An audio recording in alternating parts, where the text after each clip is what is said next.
and welcome to the first of our iPad shows. This is the first that we've done, and it's going to be a little bit sort of on the seat of the pants because we're using a live switching system, which means I can do things like drop in these lower thirds and also switch to my co-guest, who is Gaz Williams here. Gaz Williams is from songsurgeon.co.uk. You might recognise him from such popular hits as Sonic Talk, where he's a regular contributor, but he's recently come to the iPad.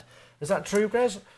Yes, it is. I've been on the, well, I got the iPad about maybe 6 weeks ago, and that sort of followed having an iPhone and getting really into the apps on the iPhone, and then just realising that, you know, the multi-touch surface is very, very interesting, especially with musical sort of applications. And even in that short 6 weeks, you've actually been playing live with the iPad with various bands, right? That's right. Yeah, I've done quite a few performances now using the iPad as a synthesizer, playing with more traditional bands.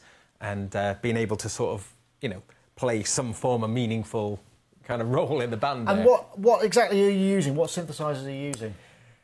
Well, I've used a number of ones to varying degrees of success, and the one I've actually enjoyed the most is the Way Outwear Synth X. Ah, yeah, okay.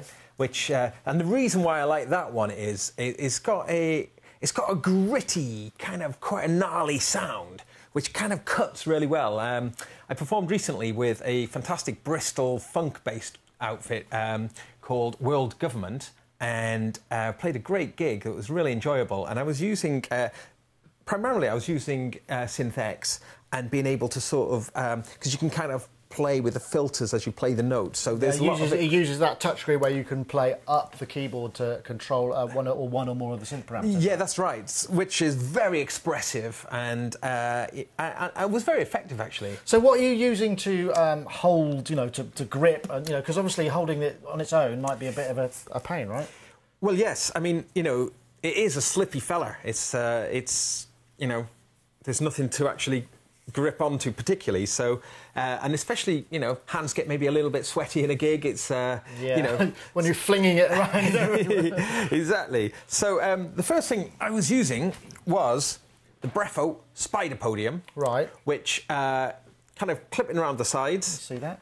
It's kind of like a, oh, I see. It's a bit like one of those they use for mounting cameras, but it's got an iPad kind of. It's very rubbery. That's right. Looks a bit like it's got a couple of broken legs there. Have you been torturing your spider? Yeah, that's right. I mean, I was like attaching it like so, and then, you know, I won't bother putting it on now, and then I was gripping onto other legs, but unfortunately broke it, so... It snapped, so it didn't really work. So what else have you been using? I noticed there's something large and rubbery down there.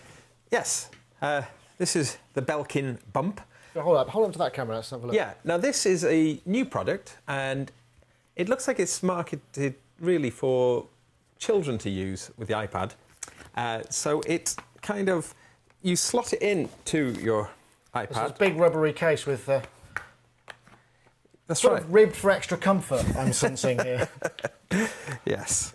And it goes in pretty swiftly, and you can see it's got big chunky edges on there. Oh, right, so you can grab hold of it nicely. Plenty to grip onto, and you see some of the synths have got use the accelerometer, so with X and Y, so for modulation or for vibrato or kind of you know, various other kind of effects, maybe filter sweeps and stuff. So it's actually really quite nice thing to hold and to move around with. And actually, Gaz, when he first came in, it is supposed to sort of protect the iPad somewhat, and he said, check this out, put it on, just threw it on the floor. Like, oh!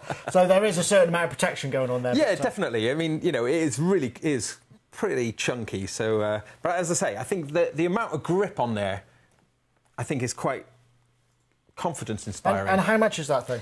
That is 25 UK pounds.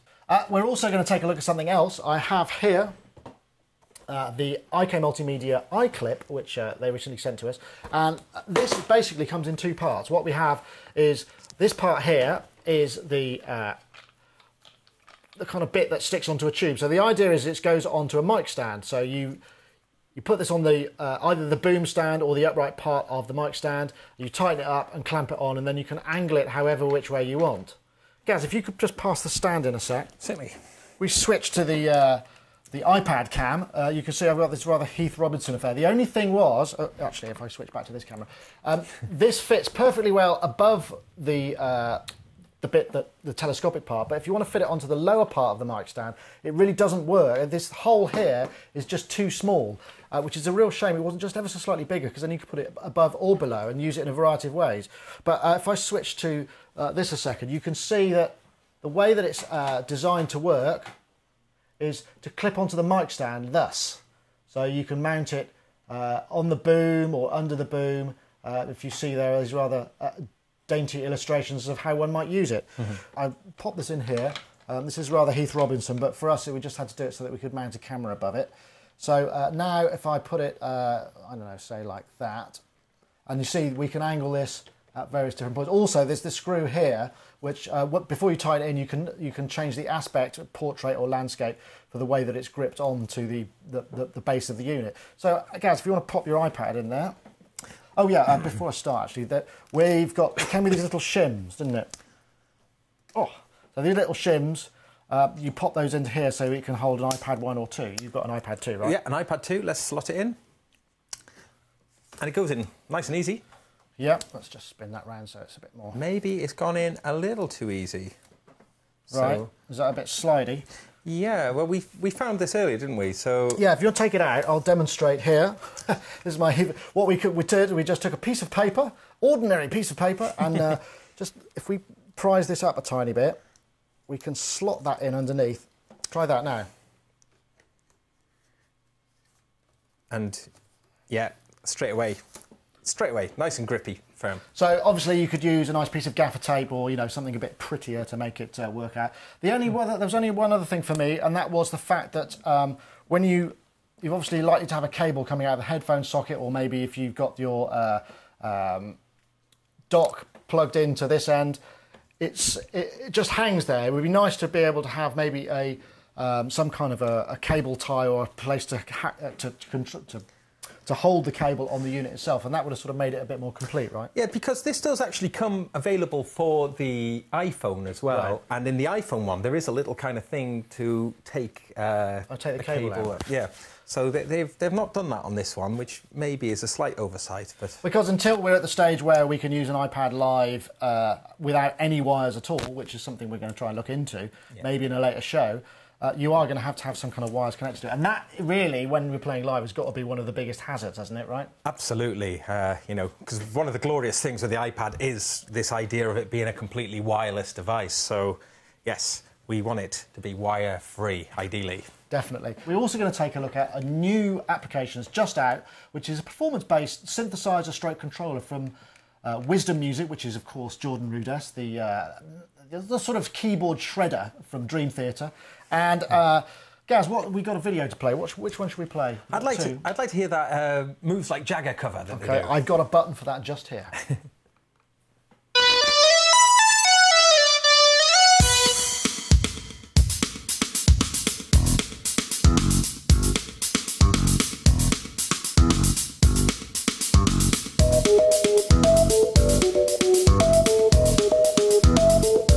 Just shoot for the stars. If it feels right, then aim for my heart.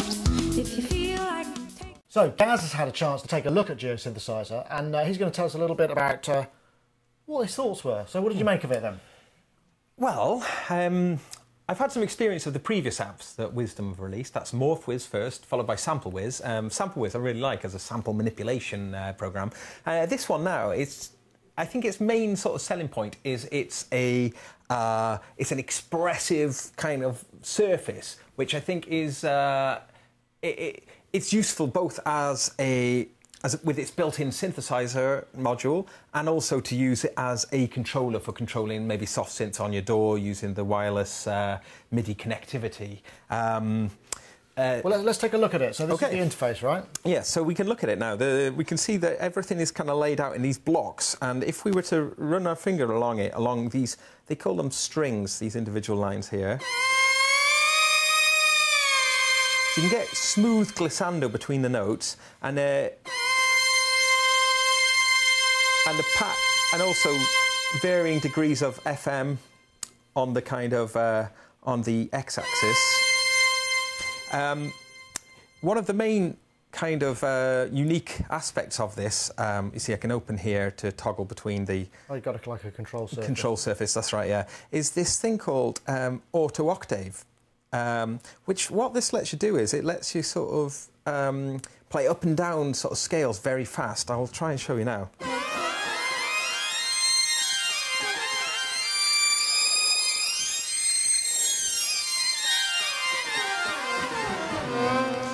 Just think for if you're Jordan Rudess, I didn't. Yeah, for fast, widdly kind of things. I'll just switch it to manual. That's pretty cool.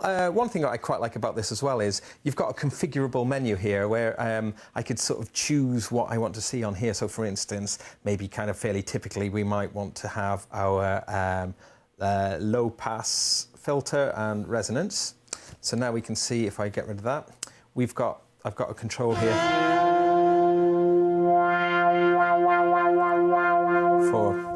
So you can kind of, so it's pretty neat. You can kind of configure that. I mean, about the synthesis engine, I spoke to Jordan a little while back. It's kind of basic. I mean, the key is really down to the playability, right? I think so, yes. I mean, I think it's really more or less a sample playback type synthesizer. It allows you to do a few things. You can sort of bring in octave harmonics. Let's just get a bit, open my filter up a little bit, and then you can do a few things. Fifth harmonics as well. Add some FM. I see adjusting the touch FM sort of says how much FM modulation happens along the y-axis. So there's some pretty cool things there. There's a delay and a reverb. Oh, also I should mention as well, we can adjust the grid that we're looking at. Yeah, so we can add more rows on here, and we can change the width of it as well. So for varying degrees of what you want. Monophonic mode, polyphonic mode, and this mode called string mode. And that's quite interesting in that each of these, if we call them strings, are effectively like monophonic synthesizers with the kind of monophonic... Let's get it higher.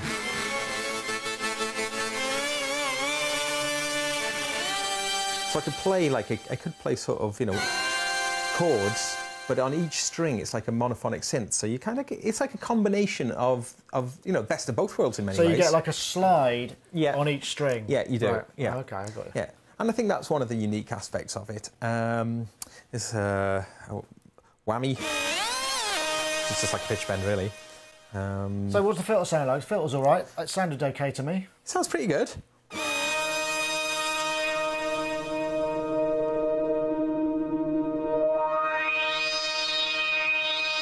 Nice to see a filter on here, actually, because Sample Wiz, I don't know why, no filter on Sample Wiz. That would have been really helpful on Sample Wiz. So tell me, I mean, where does its strength lie? Is it more of a synthesizer or more of a playing thing? Because it does control external MIDI as well, doesn't it, right? Yes, it does. And the video that we watched earlier, they're controlling BFD and Omnisphere, and, I think there it becomes quite an interesting control surface. There is another video where he's playing a piano piece. Have you got that? Oh, yeah, I think I have. Hold on a sec.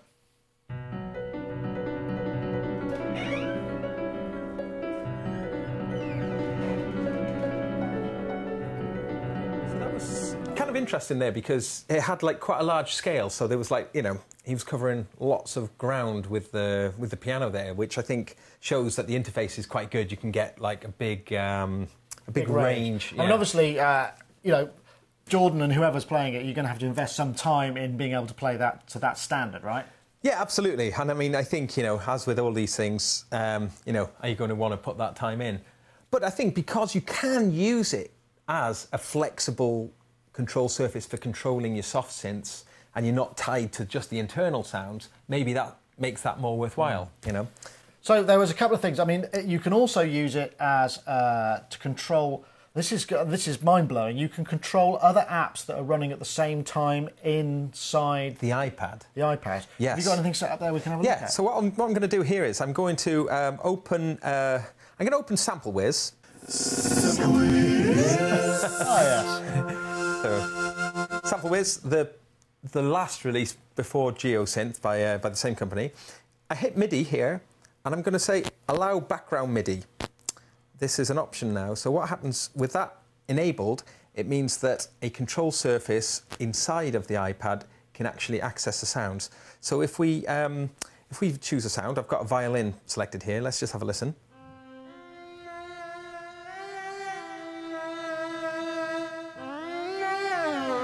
And we can see that Sample Wiz displays it in a much more traditional sort of keyboard format. So now, what I'm going to do is I'm going to go back to GeoSynth, and I'm going to turn off GeoSynth's sound engine by just turning the volume off. And what we're hearing now is Sample Wiz being controlled internally. Well, I think it's very interesting, and I'm hoping that the Moog, Animoog, will support that sort of stuff. So it's probably something that's going to be coming. There was also something I want to show you, because you can also connect it via the interweb or Wi-Fi. Okay. So the first thing we need to do is set up MIDI Wi-Fi on the GEO Synthesizer. So the option 3 gives us kind of various MIDI controls there, and I'm going to just simply enable MIDI Wi-Fi. Okay, now I go to my desktop. So this is Logic running on my computer. I'm just going to go and get into Audio MIDI Setup. The way that this works is I go into my MIDI setup and I click on Network, and it opens a window here, and it gives me the option to connect to various iPads. This is Gaz's iPad here.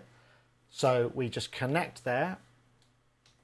Make sure the session is, let's see, so connect to it. There we go, iPad. If I get that out the way now and go back to Logic. So if you play something, Gaz, hopefully this is going to work.